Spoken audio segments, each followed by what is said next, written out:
আপনারা দেখছেন 24 ঘন্টা ইন্ডিয়া টিভি, সর্বদা সবার পাশে সবার মাঝে। বসেছেন বলে এবং আমরা উভয় পক্ষই খুশি যে আমরা এতক্ষণ ধরে বিস্তারিত আলোচনা করতে পারলাম বলে।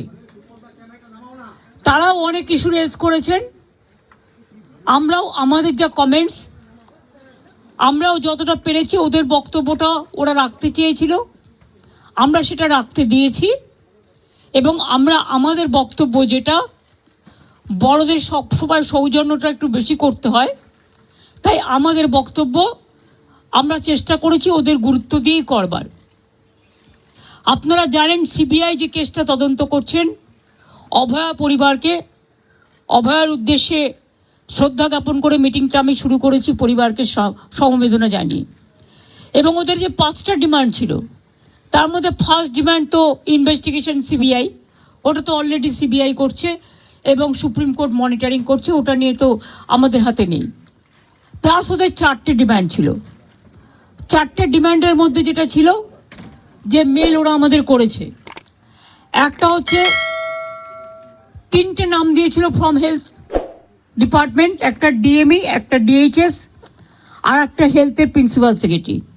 আমরা ওদের বোঝালাম যে একসাথে যদি পুরো ঘরটা খালি করে দেওয়া যায় তাহলে অ্যাডমিনিস্ট্রেশনটা চলবে কী করে।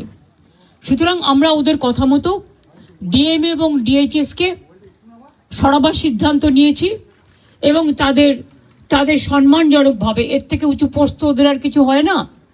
তো যাই হোক, যে একজন ডিএমই হতে পেরেছে বা ডিএইচএস হতে পেরেছে এবং তারা যথেষ্ট জাস্ট হয়েছে, নতুন বেশি দিন হয়ওনি, কিন্তু যেহেতু ছাত্রছাত্রীরা বলছেন ওদের প্রতি আমাদের আস্থা নেই, তাই তাদের ব্যাপারটাকে গুরুত্ব দিয়েছি।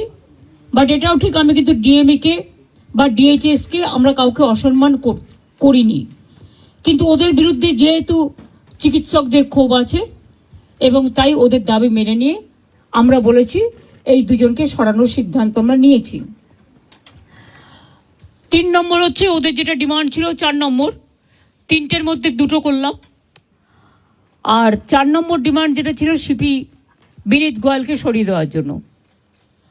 বিনীত গোয়েল ওদের কাছে নাকি আগেই স্বীকার করেছিল, যেটা ওরা মিটিংয়ে বললেন, যে আমি পদত্যাগ করতে চাই, কারণ আমার মনে হচ্ছে তোমরা যখন আমার প্রতি আস্থা রাখতে পারছো না, তোমাদেরও যেমন পরিবার পরিজন আছে আমারও আছে, এটা ওরা আমাকে মিটিংয়ে বলল।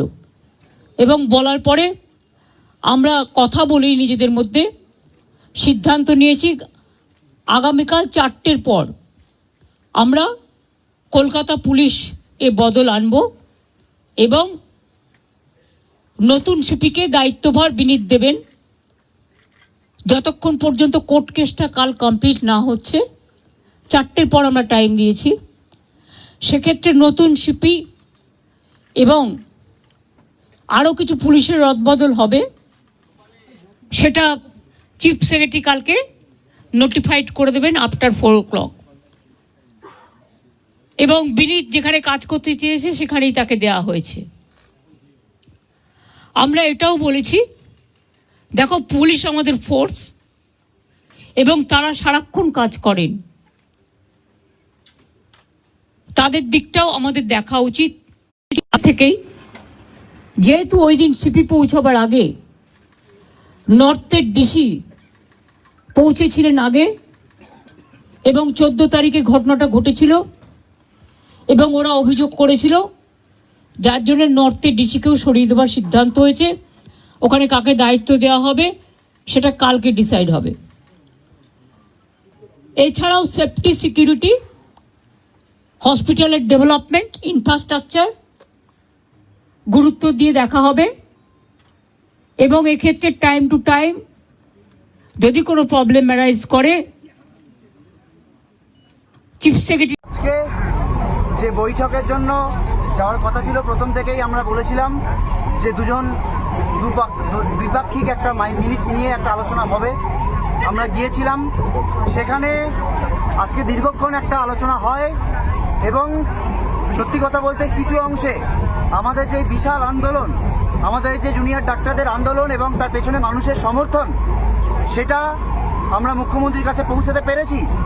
এবং সেই জায়গায় দাঁড়িয়ে তিনি প্রাথমিকভাবে কলকাতা পুলিশ কমিশনার বিনীত গোয়েলকে সরিয়ে দেওয়ার একটা আশ্বাস তিনি দিয়েছেন এবং স্বাস্থ্য ভবনের ক্ষেত্রে যে দাবিগুলো আমরা রেখেছিলাম ডিএমই এবং ডিএইচএস তাদেরও একটা সরিয়ে দেওয়ার একটা আশ্বাস আমরা পেয়েছি।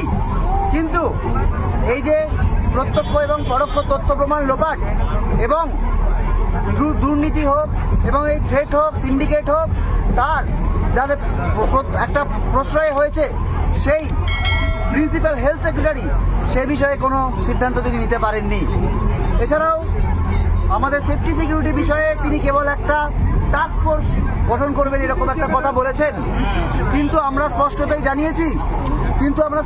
জানিয়েছি যে কেবলমাত্র একটা টাস্ক ফোর্স গঠন করে এই সমস্যার সমাধান নয়। কেননা সেফটি সিকিউরিটি সংক্রান্ত বিষয়ে আমরা যে জিনিস বলেছিলাম যে শুধুমাত্র বাইরের জিনিস নয়, বাইরের থেকে সিকিউরিটি নয়, যে ইন্টারনাল থ্রেট, এই যে সিন্ডিকেট রাজ, মাফিয়া রাজ, গুন্ডা চক্র, দুষ্ট চক্র, তাদেরকে একটাভাবে উপরে না ফেলতে পারলে তার জন্য প্রয়োজন একটাভাবে গণতান্ত্রিক পরিষদ তৈরি করা। সেই বিষয়ে একটা আলোচনা পথ ওপেন হয়েছে, কিন্তু সেই নিয়ে কোনো কথা কিন্তু খুব বেশি দূর এগোয়নি। আমরা ফার্দার ডিসকাশনে পরে বসতে পারি এরকম একটা কথা হয়েছে। আমরা পথ খোলা রেখে এসেছি, আমরা পথ বন্ধ করতে চাইনি। আমরা যেহেতু সদিচ্ছার একটা ব্যাপার চলছে আমরা পথ খোলা রেখেছি এবং একথাও মনে করিয়ে দিতে চাই যে যেটুকু আংশিক দাবি আমরা পূরণ করে আনতে পেরেছি সেটা আজকে এই আন্দোলনের একটা বড় জয়।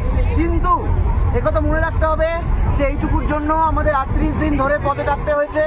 আজকে আমরা স্বাস্থ্য ভবন সাফাই অভিযানে যে গিয়েছিলাম সেটাও আমরা সম্পূর্ণ করতে পারিনি। আজকে এই অবস্থায় গিয়ে আমরা ধর্ণা মঞ্চে ফিরে যাচ্ছি, বিক্ষোভ মঞ্চে ফিরে যাচ্ছি।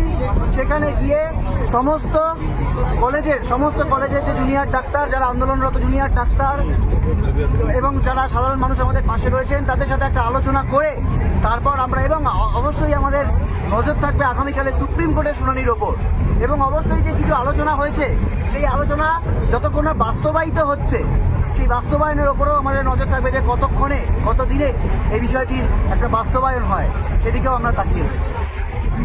এ পর্যন্ত সঙ্গে রাখুন 24 ঘন্টা ইন্ডিয়া টিভি। দেখতে থাকুন সব জেলার সব খবর সবার আগে 24 ঘন্টা ইন্ডিয়া টিভির পর্দায়। নমস্কার।